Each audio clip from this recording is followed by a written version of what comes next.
Oh, no problem. Thanks for listening. After that whole thing with the Miz and Morrison last night, what do you think is going to happen with the Miz on Raw? Is he going to make a big impact, or kind of just end up being like how an A-Train got drafted that first year from SmackDown to Raw, fizzled out and they just released him? That's how I feel about it, man, which is why I said there's a possibility that in tomorrow's draft, Morrison would come over to Monday Night Raw as well. And then they could do a program, at least for the short time, do a program between Miz and Morrison over on Monday Night Raw. And then what happens to those guys? If it doesn't work out, as singles guys on Raw, I think you can always put them back as a tag team and do the dirt sheet thing and that good stuff, you know what I mean? But I think you're going to have your one-on-one feud. I think the only way to get to that one-on-one feud is to bring John Morrison over tomorrow. I know Jose doesn't really agree with that, but I don't know. I just got a weird feeling that John Morrison's gonna head over to Raw tomorrow. Well, the thing is that the Miz is very well liked from McMahon. Not only because of his in-ring ability, but his style of wrestling, but as well as outside. He has a lot of media attention, a lot because of his history with the Real World and MTV. So it wouldn't surprise me if they kind of carry that gimmick over to Raw and decide to kind of go to that direction and make him. What are you going to do? I mean, you think the Miz hit his finisher last night, and then there's no retaliation from John Morrison? I think they have to do that one-on-one match at some point, and I think after last night's draft and tomorrow's draft, I don't think we're going to see we're not going to see as much crossover as we have with WrestleMania within the past few weeks.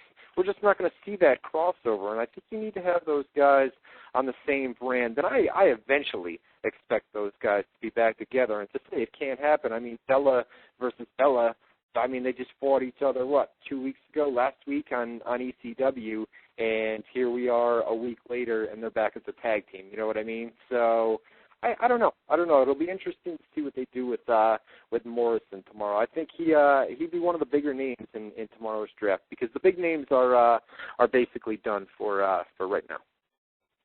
So we got a couple more. Yeah. We Jose, you go ahead. Just run down. I'm trying to get my stuff back up here, man.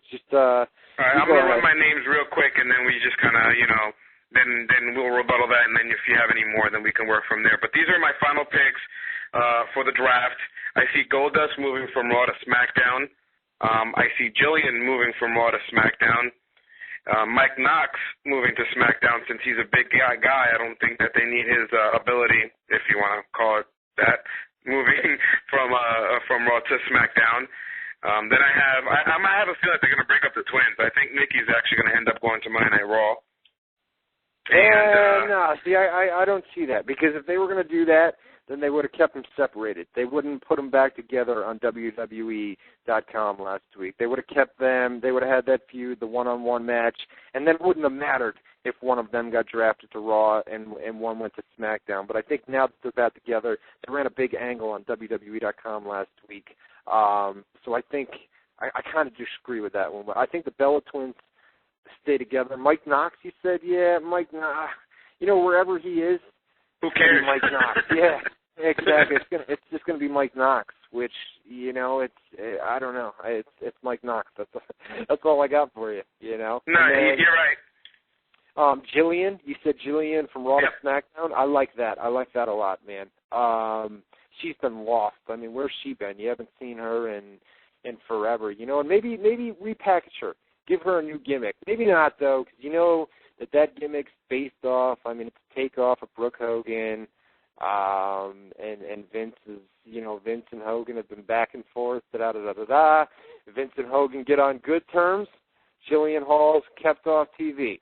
If Vince and Hogan get on bad terms, Jillian Hall's brought back on TV. You know what I mean? Vince and Hogan been talking in recent weeks leading up to WrestleMania. Where's Jillian Hall been? Nowhere to be seen. Now that the talks failed, no WrestleMania, Jillian Hall, wouldn't shock me to see her get drafted. Maybe, I'd like to see her get a gimmick change. I think that's kind of worn out right now. But, Vince, Hogan, we all know that saga. Every year, at least once or twice, there's always some sort of drama between Hulk and Vince. Terry and Vince. It's like two old college roommates. You know, like it's a love and hate relationship. With massive egos, dude. Absolutely huge egos. Just, I made you, you made me. You know what I mean? It all goes back to who made who. Did Hogan make WWE? Did Vince make Hogan? Did WWE make Hogan? You know, I mean, that's always going to be an ongoing dispute. You know what I mean? And it's just two huge egos that clashed all the time. And then money gets brought up.